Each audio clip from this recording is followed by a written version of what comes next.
Hello students, आज हम conservation of momentum के बारे में पढ़ेंगे। कंजर्वेशन ऑफ मोमेंटम का मतलब होता है बच्चों, when two bodies act upon one another.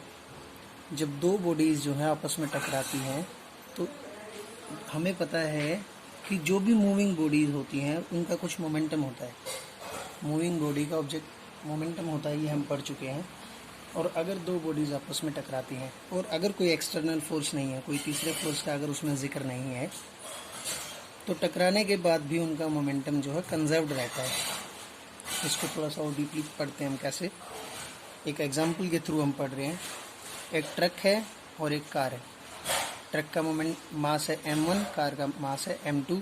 इसकी इनिशियल वेलोसिटी है u1, कार की इनिशियल वेलोसिटी है u2। ये दोनों आपस में टकराए, कोलिजन हुआ, और टकराने के बाद जो इनके मास में तो चेंज हुआ नहीं, m1 का m1 है, m2 का m2 है, कार का और ट्रक का सेम ऐसे ही है, लेकिन इनके वेलोसिटीज़ जो हैं वो चेंज हो जाएंगे टकराने के बाद। तो ट्रक की वेलोसिटी v1 होगी है और कार की वेलोसिटी v2 होगी है। अब अपने को इसमें एक रिलेशन फाइंड आउट करना है कि m1 u1 u2 और इनमें m1 v1 m2 v2 इनमें क्या रिलेशन है। ठीक है, यही सब कंजर्वेशन ऑफ मोमेंटम है।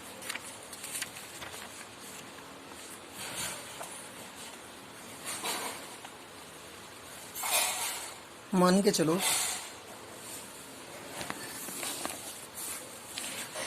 कि इनिशियली, यहाँ पे मैं करके दिखा रहा हूँ आपको।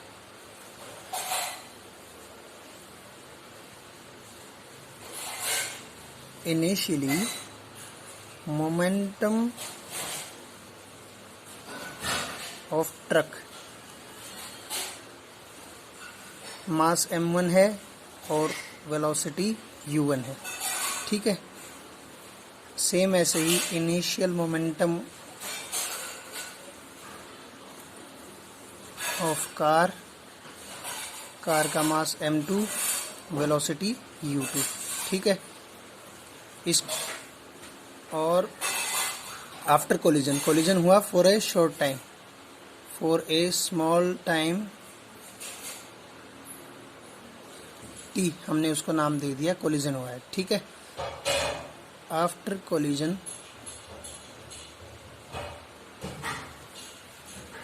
Momentum of truck m1 v1, क्योंकि वेलोसिटी चेंज हो गई है, मास तो वही का वही रहा।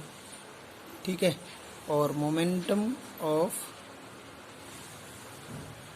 Car m2 v2। ठीक है, अब इससे आगे हम पढ़ेंगे कि हुआ क्या, आखिर इनके बीच में रिलेशन क्या रहेगा। ठीक है,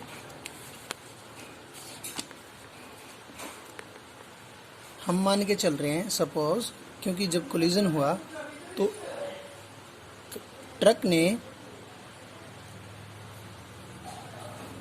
F1 फोर्स डाली कार के ऊपर और F2 फोर्स डाली कार ने ट्रक के ऊपर। ओके, हमें एक्सेलरेशन निकाल लेते हैं कार का, क्योंकि हमें पता है सेकेंड लॉ ऑफ मोशन क्या कहता है, F is directly proportional to mass into acceleration, ये हमें पता है। ठीक है, तो अपने पास कार का, ट्रक का मास है और एक्सेलरेशन नहीं है, तो एक्सेलरेशन निकाल लेते हैं। एक्सेलरेशन का बच्चों फॉर्मूला होता है v minus u by t, मतलब final velocity minus initial velocity divided by time. तो यहाँ पे एक्सेलरेशन है वो क्या हो जाएगा, इनिशियल वेलोसिटी किसकी, कार की देख रहे हैं हम। ठीक है, तो a2 नाम दे देंगे हम इसका। इन फाइनल वेलोसिटी है v2, इनिशियल वेलोसिटी थी u2 डिवाइडेड बाय टाइम। तो जो कार फोर्स डाल रही है, कार कितना फोर्स डाल रही है, कार के ऊपर ट्रक ने फोर्स डाला, F1 is equal to mass of truck, sorry mass of car, car का कितना मास है m2 into v2 minus u2 divided by t। ठीक है, एक रिलेशन तो अपने को मिल गई ये। और दूसरी रिलेशन सेम ऐसे ही, जब हम एक्सेलरेशन ऑफ ट्रक निकालेंगे जो कि a1 है, तो v1 minus u1 by divided by t, एक रिलेशन ये आ गई। तो F2 जो कि कार ट्रक के ऊपर डाल रही है, तो यहाँ पे ट्रक का मास लिखेंगे m1 into v1 minus u1 bye T. ठीक है, ये दो अपने को रिलेशन मिल गई है। अब बच्चों हमें पता है न्यूटन्स थर्ड लॉ क्या कहता है। न्यूटन्स थर्ड लॉ कहता है कि फोर्सेस जो हैं एक दूसरे के एक्शन का रिएक्शन होगा, सेम होगा, इक्वल होगा एंड अपोजिट डायरेक्शन में होगा। तो F1 F2 के बराबर हो जाएगा। F1 इज इक्वल टू, ये एक्शन है और ये रिएक्शन है। ट्रक ने कार को टक्कर मारी और कार ने भी वापस उसको उतना ही फोर्स रिएक्शन में दिया होगा, लेकिन अपोजिट डायरेक्शन में दिया। तो अपोजिट के लिए माइनस का निशान लगाएंगे यहाँ पे। तो यहाँ पे बच्चों वैल्यूज पुट करेंगे। F1 की वैल्यूज यहाँ से लिखेंगे,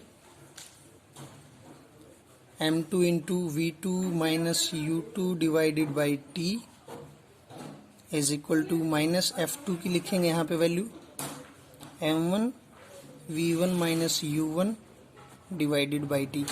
दोनों में t कॉमन है, t को कट कर देंगे, कैंसिल कर देंगे, इनको मल्टीप्लाई कर लेते हैं। m2 v2 minus m2 u2 is equal to minus m1 v1, minus minus plus हो जाएंगे, प्लस m1 u1। ठीक है, ठीक है। इनिशियल को एक साइड लेके जा रहे हैं, इनिशियल वेलोसिटी वालों को जो कि u1 u2 है, इनको एक साइड लेके जा रहे हैं। इनको एक साइड लेके जाने पे अपने को मिलेगा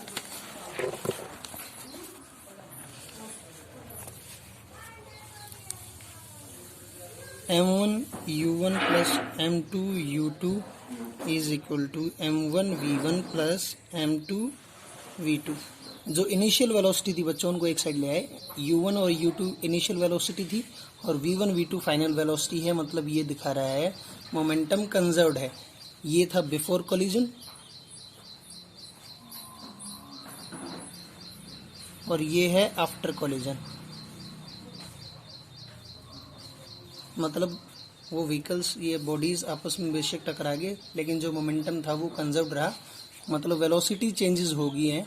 इसकी वेलोसिटी शायद कुछ कम हो गई होगी, ट्रक की, कार की वेलोसिटी कुछ बढ़ गई होगी, या ट्रक की बढ़ गई होगी, कार की कम हो गई होगी, लेकिन मोमेंटम कंजर्व्ड रहा था। ठीक है, इनकी एप्लीकेशंस में सेम जो हमने न्यूटन्स थर्ड लॉ में पढ़ा था, एक रॉकेट और एक जेट एरोप्लेन, इनके बेस पे ही काम करते हैं, इसी के प्रिंसिपल पे काम करते हैं। बेशक जो फ्यूल बर्न हो रहा है उसका वेट बहुत कम है, लेकिन जो गैसेस निकल रही हैं उनकी वेलोसिटी बहुत ज़्यादा है। मान लिया उनका मास जो है बहुत कम है, very less, but the velocity of gases वो है बहुत हाई। ठीक है, वेरी हाई। इसको वेरी भी लिखना बहुत ज़रूरी, बहुत तेज़ स्पीड होती है, इसीलिए जो मोमेंटम है वो कंजर्व्ड रहता है। वो नीचे बहुत तेज़ स्पीड से मूव कर रही हैं, तो थर्ड लॉ की हेल्प से इसका एक्शन का रिएक्शन देने के लिए इसको ऊपर जाना पड़ता है। ओके, अब एक क्वेश्चन कर लेते हैं। क्वेश्चन से पहले एक छोटा सा रहता है बीच में कि मोमेंटम ऑफ बुलेट ये कैसे हो रहा है। कि एक जो गन रिकॉइल का हमने केस पढ़ा था थर्ड लॉ ऑफ मोशन में, मास मोमेंटम ऑफ बुलेट जो है equal to momentum of gun रहेगा चलने के बाद।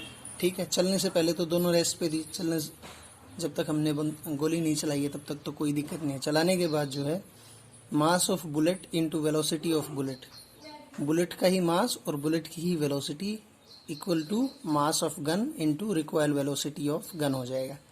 ठीक है, ये एग्जाम्पल है, इससे और आसानी से समझ में आएगा। A bullet of mass 10 gram is fired from a gun of mass 6 kg with a velocity of 300 meter per second find the recoil velocity of gun. ठीक है, अब यहाँ पे देखो बच्चों, इसने कहा है मास ऑफ बुलेट।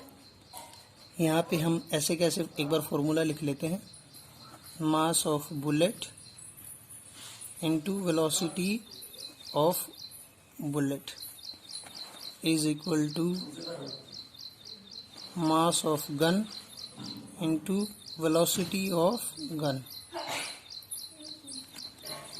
अब मास ऑफ बुलेट इसने यहाँ पे भाई ने क्या दिया है 10 ग्राम।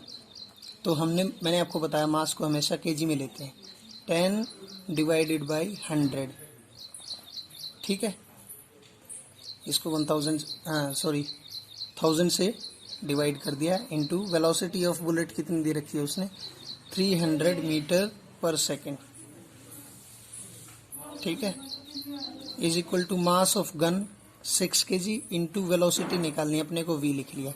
ठीक है, ये आ गया, ये 0 कट होगी, ये 3 इक्वल टू 6 इंटू वी, तो यहाँ से वेलोसिटी की वैल्यू आ गई 1/2 और 0.5 मीटर पर सेकेंड। ये रिकॉइल स्पीड आ गई कि गोली आगे की तरफ जाएगी और गन जो है वो पीछे की तरफ 0.5 मीटर पर सेकेंड की स्पीड से जाएगी। ओके, क्वेश्चन नंबर 2 बच्चों, a car of mass 1500 kg traveling at this speed and collide with a car B of mass 1000 kg traveling at 15 metre पर सेकेंड, सेम डायरेक्शन में मूव कर रही हैं। कोलिजन के बाद इनकी वेलोसिटी एक की इतनी होगी, दूसरी की पूछ रखी है, तो हमने फॉर्मूला सेम वही लगा के रख देना है, m1 u1 plus m2 u2 is equal to m1 v1 plus m2 v2, ये फॉर्मूला। ठीक है, आपको ये नहीं समझ में आ रहा तो आप बुक में से भी देख सकते हैं कि कैसे हो रहा है। ये शॉर्ट है, बहुत छोटा तरीका है और जल्दी हो जाएगा, आपको सिर्फ 1-2 बार प्रैक्टिस करनी है, आसानी से हो जाएगा। m1 पहली कार का मास है, m2 दूसरी कार का मास है, ये पहली कार की वेलोसिटी है, ये दूसरी कार की वेलोसिटी है। तो पहली का मास 1500 इंटू 25 मीटर पर सेकेंड प्लस दूसरी का मास है 1000 इंटू स्पीड है उसकी 1 सेकेंड 15 मीटर पर सेकेंड। ठीक है, अब मास तो इनके चेंज हुए नहीं, 1500 इंटू पहली कार की स्पीड इसने दे रखी है आफ्टर कोलिजन 20 प्लस m2 को लिखेंगे 1000 और ये वेलोसिटी v2 है। ठीक है, ये अपने को फाइंड आउट करनी है कि कितनी वेलोसिटी, इनको करेंगे मल्टीप्लाई,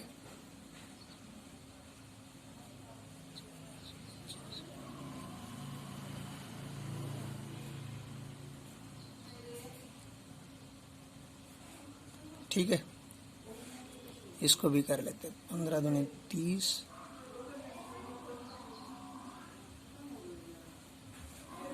तो ये आ गया बच्चों टोटल जो आया इनका